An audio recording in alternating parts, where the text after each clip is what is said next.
All right, here's a Monday thought starter just for you. Nobody wants to be sold to, even though we're all open to buying products and services that can actually improve our business or even our life.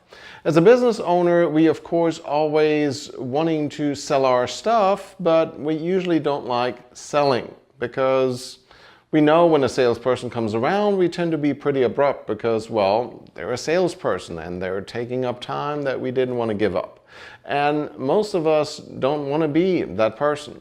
Well, I'm not about to tell you how to deal with salespeople, even though we do that on a regular basis for our clients because they don't like dealing with salespeople and we're very effective doing it for them. Let's talk about the sales process in general. Selling shouldn't feel like an assault. Sounds pretty basic and obvious, but I feel like it needs to be said.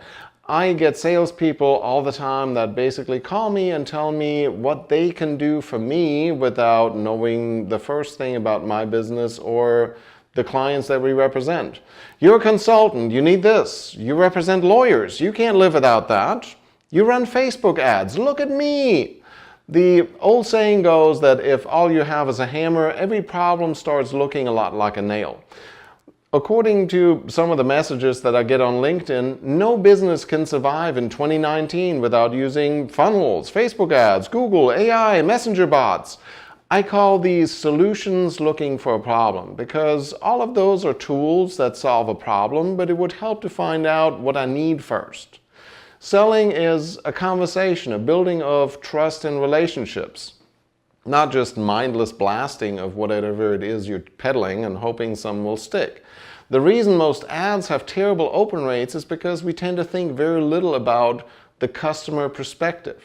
See, Jennifer's an introvert and doesn't like pushy salespeople. We have actually left stores where we were committed to a purchase when we walked in, but a salesperson started following us around immediately and didn't take a hint. Sale lost to not taking social cues. Automation is even worse. I get several messages a week that says, hey, first name in squiggly brackets. This is the equivalent of you going to a networking meeting and saying, hey, you over there, you want to buy some? No? Okay, I'll be back.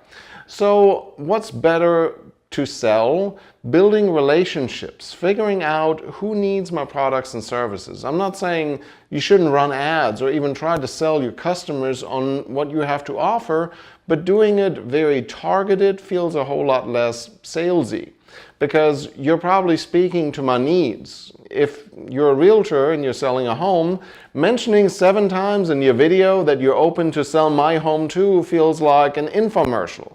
Provide value first. Even if you put them into your funnel, it doesn't have to feel like they're getting into sales hell.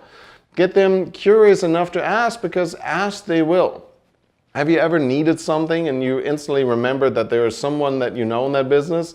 It's usually not the guy that's been blowing up your phone or your DMs. It's usually someone that you feel like knows what they're doing, what they're talking about, that you've seen around, but that hasn't tried to pressure you into a sale. And that's the person that you want to be, the authority and not the pain in the anyways. That's it for your Monday Thought Starter. I'll be back on Thursday for Trends on Thursdays. If you're going to DM me, use my name. I'm Tobias Wilhelm.